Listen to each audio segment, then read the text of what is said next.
அஸ்ஸலாமு அலைக்கும். Hi viewers. இன்றைக்கி நம்ம வீடியோவில் பார்க்க போகிறது குழந்தைங்களுக்கு பிடிச்சமான கேக் ரெசிபியும் கிரேப்ஸ் ஜெல்லியும் நம்ம பார்க்க போகிறோம். கேக்குனாலே குழந்தைங்களுக்கு எவ்வளோ பிடிக்கணும் உங்களுக்கே தெரியும். ஜெல்லினா சொல்லவே வேணாம், குழந்தைங்க ரொம்பவே விரும்பி சாப்பிடுவாங்க. அந்த ரெசிபியை நம்ம வீட்டிலே செய்யும்போது இன்னுமே ரொம்பவே ஆரோக்கியமானதாக இருக்கும். ஸோ நம்ம வீட்டில் எப்படி செய்யலாம் வாங்க வீடியோக்குள்ளே போய் பார்க்கலாம். வீடியோக்குள்ளே போகிறதுக்கு முன்னாடி என் சேனலை சப்ஸ்கிரைப் பண்ணாமல் இருந்தால் மறக்காமல் சப்ஸ்கிரைப் பண்ணுங்கள். வாங்க வீடியோக்குள்ளே போகலாம். ஃபஸ்ட்டு கிரேப்ஸ் ஜெல்லி நம்ம செய்ய போகிறோம். அதுக்கு க்ரீன் கலர் கிரேப்ஸ் எடுத்துக்குவோம். சில இதில் விதை இருக்கும், சில இதில் விதை இருக்காதுங்க. நான் விதை இல்லாததாக கிரேப்ஸ் எடுத்துக்கிறேன். அதை நல்லா வாஷ் பண்ணி எடுத்துட்டு அந்த கிரேப்ஸை மிக்ஸி ஜாரில் சேர்த்துக்க போகிறேன். இது ஒரு 1/4 கேஜிக்கு மேலே இருக்குங்க அந்த கிரேப்ஸு.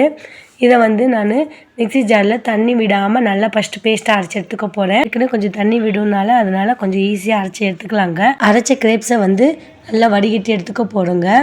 எந்த அளவுக்கு கட்டியாக எடுக்கிறீங்களோ அவ்வளோக்குள்ளோ நல்லாயிருக்கும். ஸோ உங்களுக்கு இல்லை எனக்கு கூட வேணும் அப்படின்னு நினைக்கிறவங்க கொஞ்சம் தண்ணி ஆட் பண்ணிவிட்டு மிக்ஸ் பண்ணிவிட்டு மறுபடியும் நல்லா ஃபில்ட்ரு பண்ணி எடுத்துக்கோங்க. எனக்கு இந்த அளவுக்கு தாங்க வந்துச்சு. இது நான் ஃபில்ட்ரு பண்ணி எடுத்த தண்ணி. இப்போ கிரேப்ஸுடைய தண்ணியை நம்ம ஃபில்ட்ரு பண்ணி எடுத்து வச்சுக்கிட்டோம். இதில் நம்ம கட்டி கொடுக்கறதுக்காக 1 கப் அளவுக்கு கார்ன்ஃப்ளவர் மாவு சேர்த்துக்கிறோம். ஸோ கொஞ்சம் கொஞ்சமாக சேர்த்து கட்டி விடாமல் கலக்கி எடுத்துக்கோங்க. நான் எடுத்த கிரேப்ஸ் தண்ணிக்கு நான் 1 கப் அளவுக்கு கார்ன்ஃப்ளவர் மாவு எடுத்துக்கிட்டேன். உங்களுக்கு கிரேப்ஸ் தண்ணி கொஞ்சம் கூடவே இருந்துச்சுன்னா நீங்கள் அதுக்கேற்ற மாதிரி எடுத்துக்கோங்க. 1/2 கப் எடுத்துக்கோங்க, இல்லை 2 கப்பு கூட எடுத்துக்கலாம். கிரேப்ஸ் தண்ணியை பொறுத்து நம்ம கார்ன்ஃப்ளவர் மாவு சேர்க்கணுங்க. கார்ன்ஃப்ளவர் மாவு இந்த கிரேப்ஸோடு சேர்க்கறதுனால திக்னஸ் கொடுக்குங்க. அதை நல்லா கட்டி இல்லாமல் நீங்கள் கலக்கி ஃபுல்லாக அந்த 1 கப் அளவுக்கு மாவு நான் சேர்த்து நல்லா மிக்ஸ் பண்ணி விட்டுக்கிட்டேன். இப்போ இந்த கார்ன்ஃப்ளவர் மாவு சேர்க்கறதுனால எவ்வளோ திக்னஸ் ஆகிடுச்சு பாருங்கள். தண்ணியாக இருந்துச்சு, இப்போ எவ்வளோ திக்னஸாக இருக்குது நீங்களே பாருங்கள். அடுத்ததாக ஒரு பேன் எடுத்துக்கோங்க, அகலமான பேன் எடுத்துக்கோங்க. அந்த பேன் நல்லா சூடான உடனே இப்போ நம்ம செஞ்சு வச்ச கிரேப்ஸ் தண்ணியை இதில் சேர்த்துக்கோங்க. கிரேப்ஸ் தண்ணியை இதில் மிக்ஸ் பண்ணி நல்லா கைவிடாமல் கலக்கி விடுங்க. ஏன்னா நம்ம கார்ன்ஃப்ளவர் மாவு சேர்க்கறதுனால சீக்கிரம் திக்னஸ் கொடுத்துரும். ஸோ அதனால் நீங்கள் ஹை ஃப்ளேமில் வச்சே ஃபஸ்ட்டு நல்லா கிண்டி விடுங்க. கொஞ்சம் திக்னஸ் ஆனவுடனே ஸ்லோ பண்ணிக்கலாம் ஸ்டவ்வை. அது வரைக்கும் நீங்கள் ஹை ஃப்ளேம்லேயே வச்சு நல்லா அந்த தண்ணியும் அதுவும் நல்லா மிக்ஸ் ஆகிற மாதிரி கட்டி விடாமல் கலக்கிட்டே இருங்க.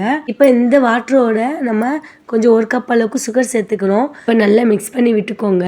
சக்கரை அதில் நல்லா மெல்ட் ஆகி கரையும் போது அதோட கொஞ்சோண்டு ஃபுட் கலர் சேர்க்க போகிறோம். ஸோ இது கிரேப்ஸ்னால இது க்ரீன் கலர் சேர்த்துக்கிறது நல்லாயிருக்கும். க்ரீன் கலர் ஆட் பண்ணிக்கோங்க, ஃபுட் கலரு. அப்போ தான் நல்லா இன்னும் கலர்ஃபுல்லாக அழகாக தெரியும். அப்போ தான் குழந்தைங்களுக்கு கொடுக்கும்போது நல்லா கலர்ஃபுல்லாக இருக்கேன்னு விரும்பி நல்லா சாப்பிடுவாங்க. ஸோ ஃபுட் கலர் சேர்த்துக்கோங்க. இது ஒரு ஆப்ஷனல் தான். இல்லை வேணாம் ஃபுட் கலர் வேணான்னா கூட நீங்கள் ஸ்கிப் பண்ணிக்கலாம். ஜெல்லிக்கு ஃபுட் கலர் சேர்த்தா தான் நல்லா கலர்ஃபுல்லாக அழகாக தெரியுங்க. ஸோ முன்னே இருக்கிற கலருக்கு இப்போ எப்படி அழகாக தெரியுது பாருங்கள். ஒரு பிஞ்ச் அளவுக்கு சால்ட்டு சேர்த்துக்கோங்க. எந்த ஸ்வீட் ரெசிபி செய்யும் போது கொஞ்சம் ஒரு பிஞ்ச் அளவுக்கு நம்ம சால்ட்டு சேர்த்துக்கிட்டோம்னா அந்த இனிப்பு தன்மை கொஞ்சம் கூடவா அதிகமாக தெரியும். ஸோ அதனால் நீங்கள் கண்டிப்பாக எந்த ஸ்வீட் செய்யும்போது சால்ட்டு ஒரு பிஞ்ச் அளவுக்கு சேர்த்துக்கோங்க. ஸோ கைவிடாமல் கலக்கும் போது எவ்வளோ திக்னஸாக மாறிட்டு இருக்கு பாருங்கள். இன்னும் நல்லா திக்னஸ் கொடுக்குங்க. கைவிடாமல் கலக்கிட்டே இருங்க. அதுக்கு முன்னாடி கொஞ்சோன்னு நம்ம குழந்தைங்களுக்கு கொடுக்கறதுனால நெய் சேர்த்து ஆட் பண்ணிக்கலாம்.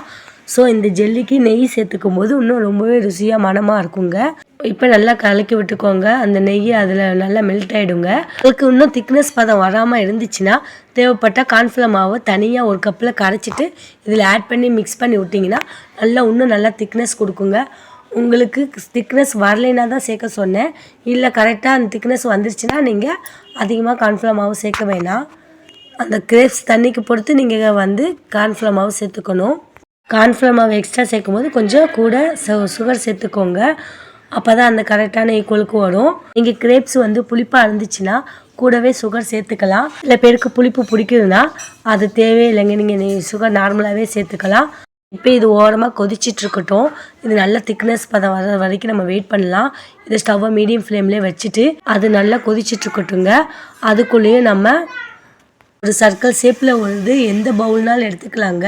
நான் எந்தில் ஒரு பேன் தான் இருந்துச்சு, அதனால் சர்க்கிள் ஷேப்புக்கு எடுத்துக்கிட்டேன். இதில் நல்லா ஒரு கீ அப்ளை பண்ணிக்கோங்க. இது ஃபுல்லாக அப்ளை பண்ணிவிட்டு ஓரமாக எடுத்து வச்சுடுங்க. இப்போ பாருங்கள் நல்லா ஜெல்லி பதத்துக்கு நல்லா கட்டியாக திக்னஸாக வந்துருச்சு பாருங்கள். இன்னும் நீங்கள் கார்ன்ஃப்ளவர் மாவு சேர்த்தா கூட நீங்கள் அல்வா பதத்துக்கு கூட வந்துடும். நம்ம அந்த அளவுக்கு நம்ம ரொம்ப கட்டியாக வேணாம். ஸோ இந்த அளவுக்கு நம்ம பதத்துக்கு ஆஃப் பண்ணால் தான் கரெக்டாக இருக்குங்க. இப்போ நீங்கள் இந்த ஸ்டேஜுக்கு வருமே ஸ்டவ்வை ஆஃப் பண்ணிடலாங்க. இப்போ ஹை ஃப்ளேமில் வச்சு தான் ஆஃப் பண்ணிடுறேன். இப்போ நம்ம நல்லா ஆற விட்டுக்கலாம். இதை ஆற விடவும் இன்னும் நல்லா திக்னஸ் ஆகி நல்லா கட்டி கொடுக்குங்க. அதனால் நல்லா ஆற விட்டுருங்க. ஒரு 10 நிமிஷம் ஆறட்டும். ஆறின அப்புறம் நம்ம அந்த பேனில் ஆட் பண்ணிக்கலாங்க. அந்த பேனில் கீ அப்ளை பண்ணி வச்சுருந்தோம்ல, இந்த கிரேப்ஸை வந்து அந்த பேனில் ஆட் பண்ணிக்கலாம். ஆட் பண்ணிவிட்டு கொஞ்சம் நேரம் ஒரு 10 நிமிஷம் ஆற விட்டுக்கோங்க. நல்லா சூடாக தாங்க இருக்குது. நான் சூட்டோடு ஊற்றி வச்சிடுறேன். ஒரு 10 நிமிஷம் ஆற வச்சிட்டிங்கன்னா அதுக்கப்புறம் நீங்கள் ஜல்லி பதத்துக்கு வந்துடலாம். இப்போ அதை ஒரு பேனில் போட்டு நம்ம கட் பண்ணி எடுத்துக்கலாங்க. ஸோ உங்களுக்கு குழந்தைங்களுக்கு ஜில்லுன்னு ரொம்ப பிடிக்குன்னா ஃப்ரிட்ஜில் கூட வைக்கலாம். கோல்டு வேணான்னு நினச்சிங்கன்னா நீங்கள் வெளியே நல்லா ஒரு 3 ஹவரா 4 ஹவரா வச்சிங்கனாலே போதுங்க. அது நல்லா திக்னஸ் ஆகி கட்டியாயிடுங்க. அதுக்கப்புறம் நம்ம கட் பண்ணிக்கலாம் பீஸ் பீஸாக தேவையான அளவுக்கு. பார்க்கவே எவ்வளோ அழகாக கலர்ஃபுல்லாக இருக்குது பாருங்கள். இப்போ இதை வந்து குழந்தைங்களுக்கு எந்த ஷேப் பிடிக்குமோ அந்த ஷேப்புக்கு நீங்கள் கட் பண்ணி அதில் நட்ஸ் வச்சு கொடுத்தா ரொம்பவே ருசியாக இருக்குங்க. ஸோ இந்த மாதிரி கட் பண்ணி எடுத்துக்கோங்க. ஒரு கையிலே வீடியோ எடுக்கிறதுனால எனக்கு கட் பண்ணி காட்ட முடியலங்க. ஸோ பீஸாக கட் பண்ணி எடுத்துக்கிட்டேன். இது மேலே நீங்கள் நட்ஸ் ஐட்டங்களை வச்சு குழந்தைங்களுக்கு சேவ் பண்ணும்போது ரொம்பவே ருசியாக இருக்குங்க. குழந்தைங்களும் டிஃப்ரெண்ட்டாக அழகாக இருக்கே ஆசையாக எடுத்து சாப்பிடுவாங்க. இனிமேல் கடையில் போய் ஜெல்லி குழந்தைங்களுக்கு வாங்கி கொடுக்காதீங்க. வீட்லேயே நீங்களே செஞ்சு கொடுக்கலாம். வீட்டில் ட்ரை பண்ணி பார்த்துட்டு எப்படி இருந்துச்சுன்னு கமெண்ட் பண்ணுங்கள். அடுத்ததாக குழந்தைங்களுக்கு பிடிச்சமான கேக் ரெசிபி நம்ம செய்ய போகிறோம். ரெடிமேட் மாவு வச்சு தான் நாங்கள் செய்ய போகிறோங்க. இது வந்து நம்ம மாலில் சூப்பர் மார்க்கெட்லலாம் நீங்கள் போய் கேட்டிங்கனாலே ரெடிமேட்டாகவே இந்த மாவு விற்கிறாங்க. நீங்கள் வாங்கி ஒரே நிமிஷத்தில் நீங்கள் வீட்டில் செஞ்சிடலாங்க. ஸோ ஈஸியாக குழந்தைங்க எப்போ கேட்கும்போது இந்த மாவு மட்டும் ரெடிமேடாக இருந்தாலே போதும். வீட்டில் நீங்கள் ஈஸியாக ஒரே நிமிஷத்தில் செஞ்சுருவீங்க. ஸோ இப்போ நான் வந்து 1/4 kg அளவுக்கு நான் மாவு இருக்குங்க. இதை ஒரு பவுலில் எடுத்து ஆட் பண்ணிக்கிறேன். இதை பாக்கெட்லேருந்து இந்த பவுலில் கொட்டிட்டு இந்த மாவை 1/4 கப் அளவுக்கு ஒரு பவுலில் எடுத்து வச்சுக்கோங்க. அதுக்கு எது யூஸ் ஆகும்னு நான் அப்புறமா சொல்கிறேன். இப்போ ஃபஸ்ட்டு ஒரு பேன் எடுத்துக்கோங்க. அதில் 1 கப் அளவுக்கு வேர்க்கடலை சேர்த்துக்கோங்க. நான் ஏற்கனவே வீட்டில் வந்து வேர்க்கடலையை நல்லா வறுத்துட்டு அதோடைய தோலை ரிமூவ் பண்ணி தான் வீட்டில் வச்சுருப்பேங்க. நான் அதனால் அப்பயே எடுத்து அப்படியே ஃப்ரை பண்ணிக்கிறேன். ஆனால் நீங்கள் வேர்க்கடலையில் தோல் இருந்துச்சுன்னா அதை ரிமூவ் பண்ணிவிட்டு அதுக்கப்புறமா இது மாதிரி நல்லா ஃப்ரை பண்ணி எடுத்துக்கோங்க. 1 கப் அளவுக்கு வேர்க்கடலையை நல்லா ப்ரௌன் கலராக ஆகிற வரைக்கும் நல்லா ஃப்ரை பண்ணி வச்சுட்டு அதுக்கடுத்து ஸ்டவ் ஆஃப் பண்ணிடலாங்க. இப்போ நான் இதை வந்து வேர்க்கடலை நல்லா ஆற வச்சுக்கோங்க. இப்போ சின்ன மிக்ஸி ஜாரில் வந்து 1/2 கப் அளவுக்கு சுகர் சேர்த்துக்கோங்க. நான் 1 கப்பு எதுக்காக சேர்த்துருக்கேன்னா 1/2 கப்பு வந்து வேர்க்கடலைக்கு சேர்த்துக்குவேன். மீதி 1/2 கப்பை வந்து கேக் பவுடருக்கு சேர்த்துக்குவேங்க. அதுக்கு தான் நான் எடுத்து வச்சுருக்கிறேன் ஒரு 2 கப்பை பிரித்து. இது இப்போ ஆறிடுச்சிங்க வேர்க்கடலையா, அதில் சேர்த்துக்கோங்க. இந்த வேர்க்கடலைக்கு 1/2 கப் அளவுக்கு சுகர் இருந்தால் போதுங்க. இப்போ வந்து ஃபஸ்ட்டு வந்து வேர்க்கடலையை நல்லா பொடி பண்ணி எடுத்துக்குவோம். அதுக்கப்புறமா தாங்க சுகர் ஆட் பண்ணோம். ஃபஸ்ட்டு வந்து வேர்க்கடலையை நல்லா பொடி பண்ணி எடுத்துக்குவோம். காய்ச்சின பாலை வந்து ஒரு 1/2 டம்ளருக்கு எடுத்து நல்லா மிக்ஸ் பண்ணி அரைச்சி எடுத்துக்குவோங்க பேஸ்ட் மாதிரி. அதோட 1/4 கப் அளவுக்கு ஆயில் சேர்த்துக்குவோம். அது கொஞ்சம் கொஞ்சமாக சேர்த்து நல்லா மிக்ஸி ஜாரில் போட்டு நைஸ் பண்ணிக்கோங்க. ஆயிலை ஒரே டைமில் சேர்க்க வேணாம், கொஞ்சம் கொஞ்சமாக சேர்த்துக்கலாம். ஒரு பிஞ்ச் அளவுக்கு சால்ட்டு சேர்த்துக்கோங்க. இப்போ நம்ம பொடி பண்ணி வச்ச சுகரை வந்து இதில் சேர்த்துக்கலாங்க.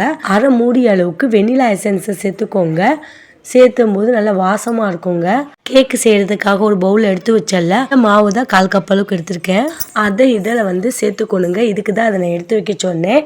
கேக்கில் இருக்கிற பவுட்ரு இதில் சேர்த்தோன்னே நல்லா கலர்ஃபுல்லாகிடுச்சு. நல்லா பேஸ்ட்டாக அரைச்சி எடுத்துக்கோங்க. இப்போ லாஸ்ட்டாக கொஞ்சமாக ஆயில் சேர்த்துட்டு நல்லா மிக்ஸி ஜாரில் போட்டு பேஸ்ட்டாக அரைச்சி எடுத்துக்கோங்க. எந்த அளவுக்கு பேஸ்ட்டாக அரைச்சி எடுத்துக்கிறோமோ அந்த அளவுக்கு நல்லா இருக்குங்க, ருசி டேஸ்ட்டாக இருக்கும். இது வேறு ஒன்றும் இல்லைங்க, க்ரீம் தாங்க நான் ரெடி பண்ணியிருக்கிறேன் அந்த கேக் மேலே அப்ளை பண்ணுறதுக்காக. க்ரீம் தாங்க நியூட்ரலான்னு சொல்லிட்டு சூப்பர் மார்க்கெட்லாம் விற்பாங்க. அதை ப்ரெட்டு மேலெலாம் தடவி அப்ளை பண்ணிவிட்டு சாப்பிடுவாங்க பிரேக்ஃபாஸ்ட்டாக. ஸோ நம்ம இதை வீட்லேயே நம்ம ரெடி பண்ணிட்டோம். நீங்கள் டேஸ்ட்டை சாப்பிட்டு பாருங்கள், ரொம்பவே ருசியாக இருக்கும். குழந்தைங்களுக்கு ரொம்பவே ஆரோக்கியமானது. வேர்க்கடலை சேர்த்துருக்கனால ரொம்பவே நல்லாயிருக்கும். இது ஒரு கண்டெய்னர் பாக்ஸில் இந்த மாதிரி ஸ்டோர் பண்ணி வச்சுக்கோங்க. ப்ரெட்டு ஜாமில் கூட குழந்தைங்களுக்கு பிரேக்ஃபாஸ்ட்டாக செஞ்சு கொடுங்க, ரொம்பவே ருசியாக இருக்குங்க. லாஸ்ட்டாக அந்த கேக் பவுடர் இதில் சேர்த்ததுனால ப்ரௌன் கலராக இருக்குங்க.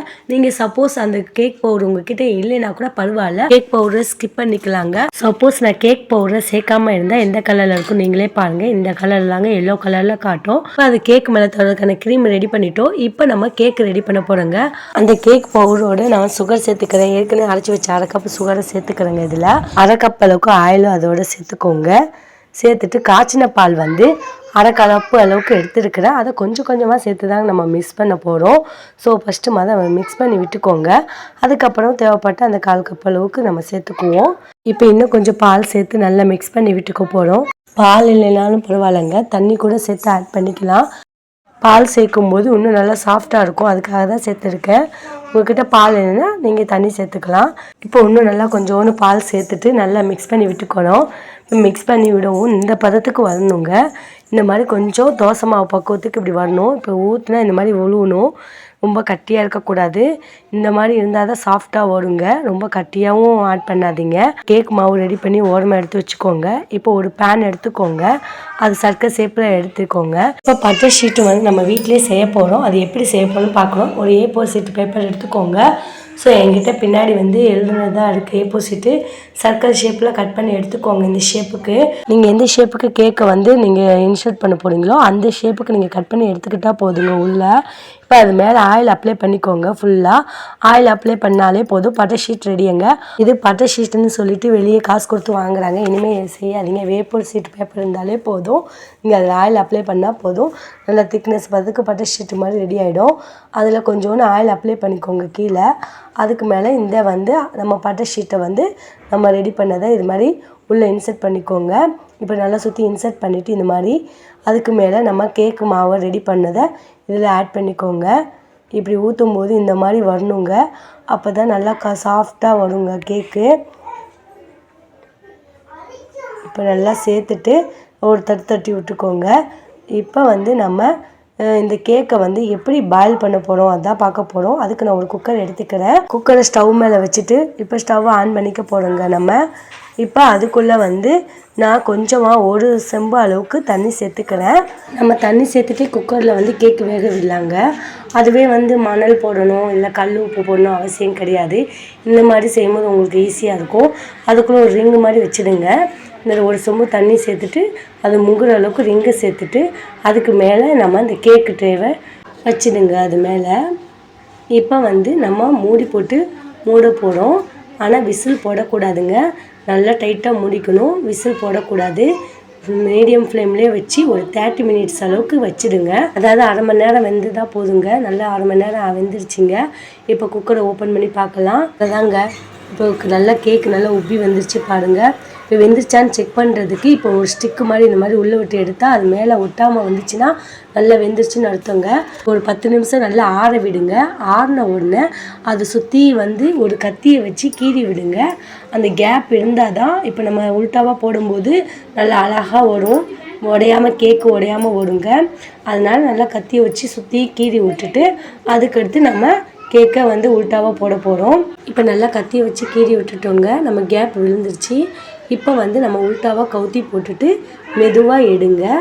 அவ்வளோதாங்க. எவ்வளோ அழகாக கேக்கு ரெடி ஆகிடுச்சு பாருங்கள். கடையில் வாங்கின கேக் அளவுக்கு வந்துருச்சுல. சூப்பராக இருக்குது பாருங்கள். நல்லா சாஃப்டாகவும் வந்துருக்கு பாருங்கள். நம்ம ஒரு அரை மணி நேரம் வேக வச்சா போதுங்க. ரொம்பவே சாஃப்டாக வந்துருச்சுங்க பாருங்கள். இப்போ நம்ம இந்த கேக்கை வந்து கட் பண்ணி அது மேலே க்ரீம் அப்ளை பண்ண போகிறோம். நம்ம க்ரீமை ஏற்கனவே வந்து நம்ம வீட்டிலே அரைச்சோல்லங்க. அதே க்ரீம் தாங்க. ஸோ நான் அரைச்ச பாட்டில் இருந்தது.